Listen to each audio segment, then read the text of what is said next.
My brothers and sisters, before I share my homily reflection with you, I want to first of all commend our sister Elizabeth for that second reading. That was a very convoluted, confusing reading, and Elizabeth, you made it worse by reading it so.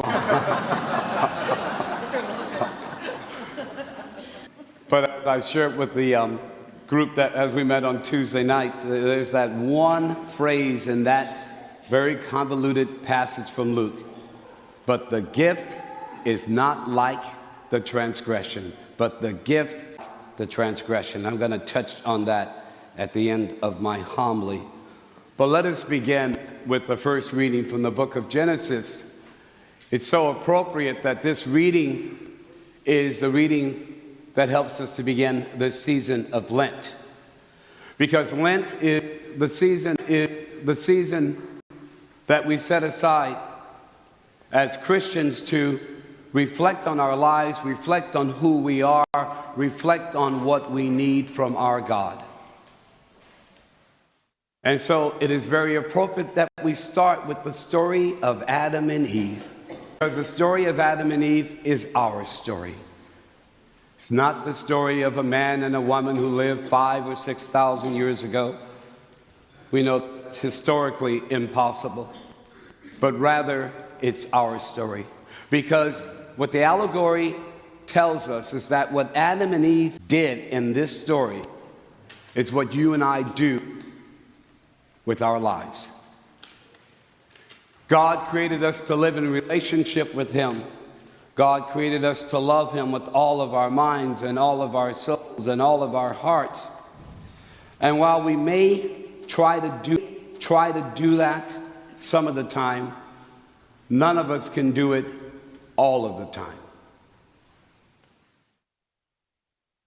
We look at the story, and this is what it says about us. It says that we are delusional, that we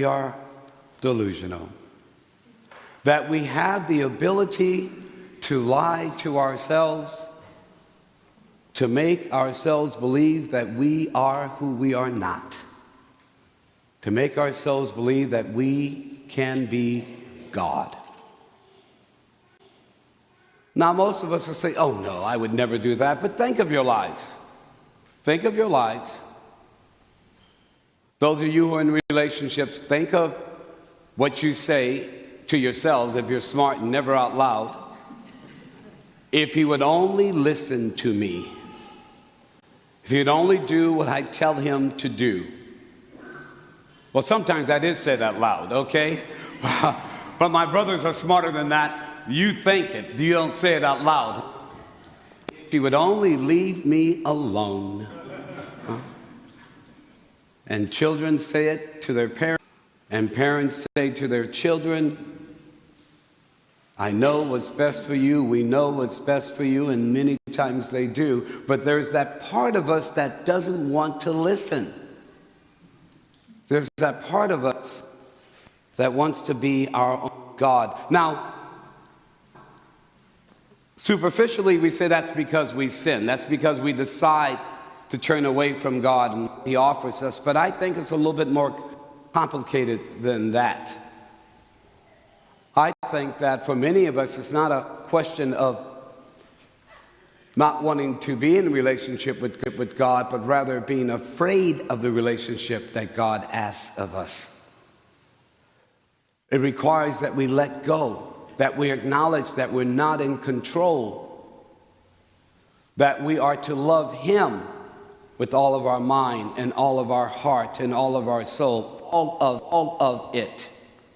In order to do that, we have to be willing to let go of those things that prevent us from doing that. And that's hard. When we are afraid, when we worry, when we have our doubts, it is hard to let go. Am I right? Yes. We want to control. And although we know, at least intellectually, that we didn't create ourselves and we didn't create this world, from an emotional place, we still want to hold on because we feel that the only way we're going to solve our problems is to stay in control of our lives. We delude ourselves. It's an illusion. We're not in control. We have never been in control. Yeah, we have a little control of this and that, but ultimately, we're not. Parents find this out as their kids get older, huh? As your parents found out, as you got older. And that's why God sent his Son into the world to model for us the kind of relationship he invites us all to have with him. Today's gospel reading, notice it was the Spirit of God that led Jesus into the desert to be tempted. It was the Spirit of God that led him to that place where,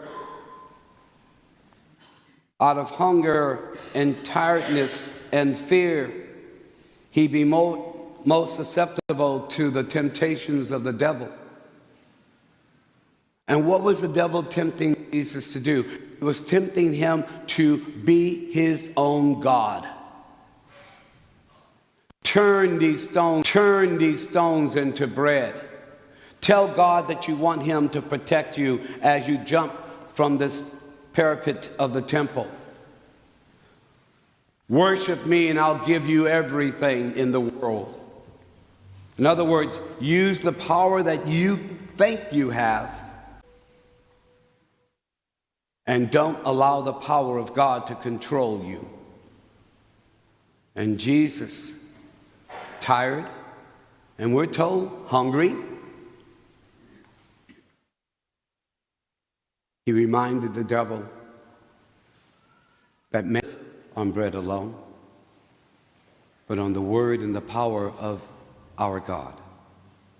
So Jesus is our model as to what we are called to do.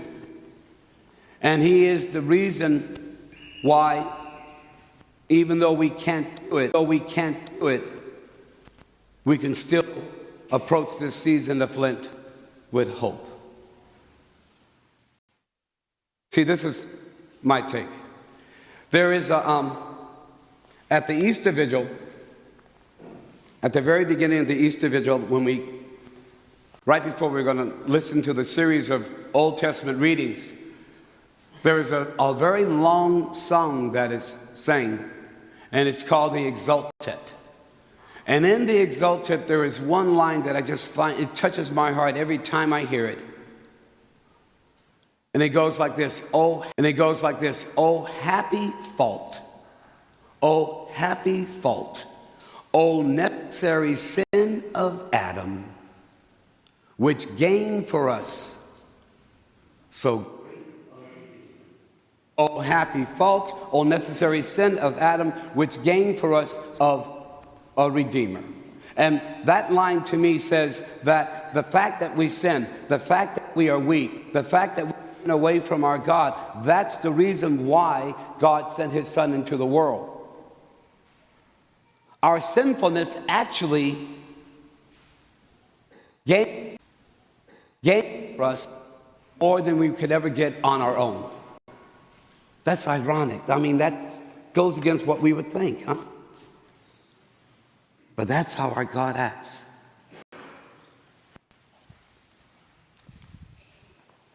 Paul says it in a very common way. But the gift, and what is the gift? God's grace. But the gift is not like the transgression. And what's another word for transgression? Sin. But the gift is not like the transgression. We sin, but God's grace, God overwhelms our sinfulness. He gives us more than we need. So during Lent, we acknowledge that we're weak, we acknowledge that we're sin, we acknowledge that we're afraid, but we do so with great hope. Also, I would say with gratitude, because it's our very weakness that allows God's love to touch us. But we have to acknowledge that we want it.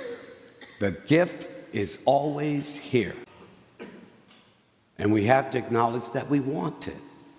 That's what Lent is all about. We don't have to gain it. We don't have to earn it. It's a gift. But we have to acknowledge that we need it. We're lucky, huh?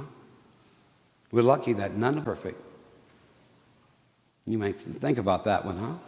We're lucky that none of us are perfect. That because of our faults, because of our weaknesses, God gave us our Redeemer. Just invite you to repeat after me. Repeat after me. Oh, happy fault. Oh, necessary sin of Adam. Which gained for us so great a Redeemer.